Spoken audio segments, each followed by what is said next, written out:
আজকের ভিডিওটা সম্পূর্ণ অন্য ধরনের। বন্ধুরা, মশারি অনেক সময় ছিঁড়ে যায়। একটা জিনিস তো সব দিন চলতে পারে না, তো জিনিস যদি ছিঁড়ে যায় তাহলে এর বিভিন্ন রকমের ব্যবহার আছে, যেটা দেখলে আপনাদের মনে হবে যে মশারি যদি ছিঁড়েও যায় তাহলে ফেলা উচিত নয়, এই কাজগুলোতে লাগিয়ে নেওয়া উচিত। তো আজকে সেরকমই কিছু নিয়ে ভিডিও করেছি, সেটা আজকে আমি আপনাদের শেয়ার করব। তো এটা একটা বাচ্চাদের মশারি ছিল, যে মশারিটা ছিঁড়ে গেছে। আর এই মশারি দিয়ে অনেক কিছু রেডি করা যায়, যেটা ঘরোয়া কাজে লাগে। আর এই ঘরোয়া কাজগুলোকে সম্পন্ন করবার জন্যই ছেঁড়া মশারিটা খুবই ভালো কাজে আসে। আর অনেক জটিল কাজকে সহজ করে তুলে, অনেক খরচকে কমিয়ে দেয়, এবং আমাদের প্রত্যেক দিনের কাজে যেটা লাগে সেটা রেডি করা যায় এই মশারি দিয়ে। তো এই মশারির টুকরো এখন বেশি লাগে ভাদ্র মাসে। কেন না, আমরা যারা বাড়িতে তাল খাই, তালের পাল্পকে ভালোভাবে ছেঁকে নেবার জন্য নেট ব্যবহার, সেই নেটটা আমরা বাজার থেকে কিনে আনি। তো বন্ধুরা, সহজেই খরচ কমানো যায় যদি এই ছেঁড়া মশারি আমাদের কাছে থাকে। মশারিকে পরিষ্কারভাবে ধুয়ে নিন। ধুয়ে নেওয়ার পর এই টুকরো মশারি রেখে দিন তালের পাল্পকে বের করবার জন্য। অনেক দিন ধরে লাস্টিং করে। আর তালের যে পাল্প, সেটা তো ছাঁকতেই হয়, অনেক কিছুই থাকে, খাওয়া যায় না, তাই তালের পাল্পকে ছাকার জন্য এই মশারিটা ভালো কাজে আসে। তাই এটা আমি সাইড করে রেখে দিয়েছি। আর এক টুকরো কেটে নিয়েছি, যেটার সাহায্যে আমি ঘরোয়া কাজের জন্য যা যা লাগে তা বানাবো।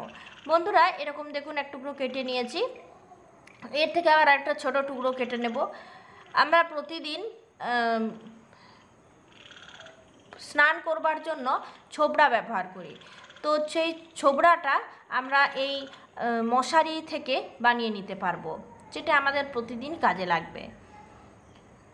তো ছোবড়া অনেক ধরনের আছে বাজারে, খুব সুন্দর দেখা যায়, খুব মিহি নেটের একটা খুব ভালো ছোবড়া, যে ছোবড়াটা আমরা বাজার থেকে কিনে নিয়ে এসে ব্যবহার করি। ঘরোয়াভাবে যদি আমরা প্রস্তুত করতে চাই, তাহলে চারদিকটা সেলাই করে সেই ছোবড়া আমরা ব্যবহার করতে পারি।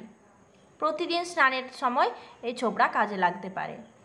বন্ধুরা, আরও একটা জিনিস আমি আপনাদের বানিয়ে দেখাচ্ছি। প্রথমে এক টুকরো মশারি টুকরো নিয়ে নিন, তারপর 4 থেকে 5 ভাঁজ করে নিন। সাইডগুলো একটু সুতো লাগিয়ে মুড়ে নিন, যাতে করে ভাঁজটা খুলে না যায়। এই দেখুন, একটা সাইড মোড়া হয়ে গেছে, আরেকটা সাইড আমি একটু সেলাই করে নিচ্ছি। মেশিনে হলে তো সহজেই সেলাই হয়ে যায়, কিন্তু বাড়িতে আমাদের মেশিন থাকে না অনেকেরই, তার জন্য সুতো দিয়ে ভালোভাবে 4 সাইড সেলাই করে নিচ্ছি। এই দেখুন, 2 ধার সেলাই হয়ে গেছে, 2 ধার নয় 3 ধারই সেলাই হয়ে গেছে। এরপর আমি মাঝ বরাবর আরেকটা সেলাই দিয়ে দিচ্ছি, যাতে করে এটা মজবুত থাকে, যে পাট করা আছে সেই পাটটা যাতে খুলে না যায়। তো বন্ধুরা, এরকম আপনি বেশ কিছু সাইজ করে কেটে সেলাই করে রেডি করে রেখে দিতে পারেন, যাতে করে একটা নষ্ট হলে আরও একটা ব্যবহার করা যায়। তো এটা কি কি কাজে লাগাবো আপনাদের আমি এক্ষুনি দেখিয়ে দিচ্ছি। তো এটা এইভাবে সেলাই করলে এটা একটু মজবুত হয়ে যায়। তো এখন রেডি হয়ে গেছে। যদিও আমরা অনেকেই সেলাই ফোড়াই ভালো জানি না, তো কাজ চলা যেমন পেরেছি তেমনই রেডি করে নিয়েছি। এরপর এর ব্যবহার আপনাদের আমি দেখাবো। এরপর আরও আমি এক পিস নিয়ে নিচ্ছি মশারির টুকরো। এটা তো আমি আলাদা করে সরিয়ে রেখেছিলাম। বিভিন্ন জিনিস বানানো যায় এই মশারির টুকরো দিয়ে। আর এটা সিনথেটিক কাপড়ের থেকেও অনেকখানি আলাদা। এটার সাহায্যে আমরা ঘর গৃহস্থালির অনেক কাজ করতে পারি। আরও এক সাইড কেটে নিয়েছি, আর চারদিক সমান মাপে এরকমভাবে একটা ভাঁজ করে নিচ্ছি। খুব বড় ভাঁজ করছি না, ছোটোর মতোই করছি। এতে আরও আরেকটা জিনিস রাখা যাবে, যে জিনিসটা রাখাতে আমাদের ঘরে অনেকখানি হেল্প হবে। তো 2 সাইড আমি সেলাই করব, এক সাইড ভাঁজ করা আছে, তা এক সাইড সেলাই করবার দরকার নেই। এরকমভাবে সেলাই করে নিচ্ছি। বন্ধুরা, এরকম মানে নেটের টুকরো বাড়িতে থাকলে অবশ্যই গোছ করে রেখে দিবেন, ফেলবার কোনো মতেই দরকার নেই। এই দেখুন, এই সাইডটা একটু সেলাই করে নিই, নাহলে কিন্তু যা রাখা হবে তা কিন্তু বেরিয়ে যাবে। একটু আমি বেশ ঘুরিয়ে ঘুরিয়ে একটু মজবুত করে সেলাই করছি যাতে করে নষ্ট না হয়। তো এখন দেখুন আমি দুই পাশ মুড়ে নিয়েছি, এই পাশও মুড়া হয়ে গেছে, এই পাশও মুড়া চলছে, আর এখন রেডি হয়ে গেছে। এই দেখুন একটা ব্যাগ টাইপের তৈরি হয়েছে, আপনারা দেখতে পাচ্ছেন। আমি প্রথমেই বললাম যে খুব একটা সেলাইয়ের কাজ ভালো জানি না, তবু যতটুকু পারছি চেষ্টা করছি। তো একটা ব্যাগের মতো হয়ে গেছে, একটা যদি মানে হাতল থাকতো তাহলে খুবই ভালো হতো ধরবার জন্য।